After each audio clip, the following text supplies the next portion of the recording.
kim agar silai rahmni mahkam ushlasa jannati bo'lmasdan qolmaydi.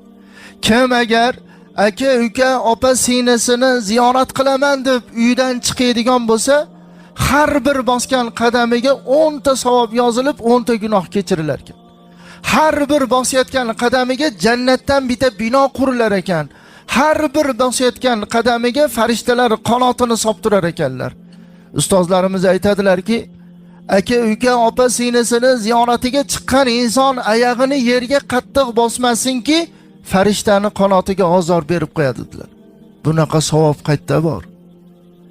Lekin bir o'ylab ko'raylikchi, o'tgan juma bilan bu jumani orasida aka, uka, opa singlimizdan xabar oldikmi? O'zi bekorchi biz, bo'sh vaqtimiz yo'q. O'zi aka kim? Hech e'tibor qilganmizmi? Aka bu o'zi kichkina bo'lsa ham ukasini beshigini tebratgan zot aka bo'ladi. Biror bir aka yo'qki, ukalarini beshigini tebratmagan. Chunki bir go'day dunyoga kelar ekan, 1-2 yil o'tgandan keyin yana bir go'day dunyoga kelsa, erta dunyoga kelgani aka bo'ladi-da, ukalarini endi nima?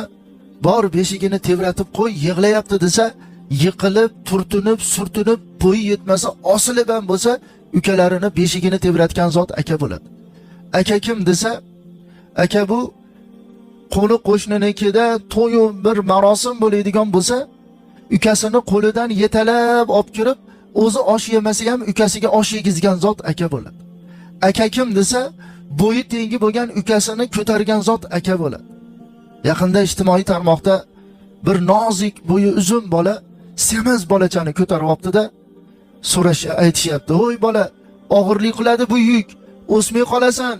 desa, "Bu yuk emas, bu yuk emas, bu meni ukam" deyapti-da.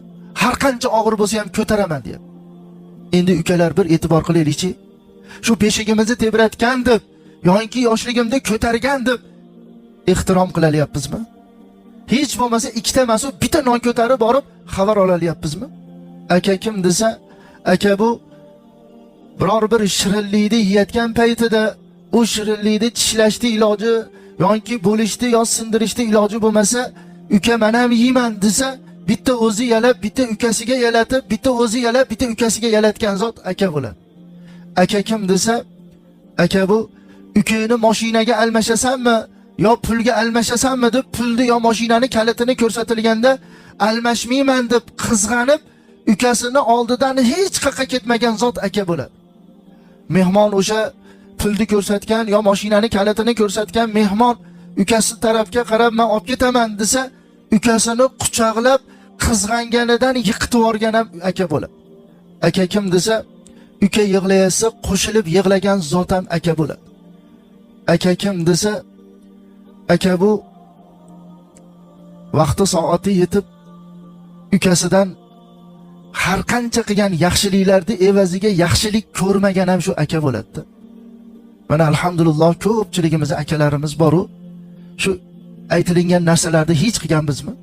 Payg'ambarimiz sollallohu alayhi va sallam marhamat qildilarki, jannatda bitta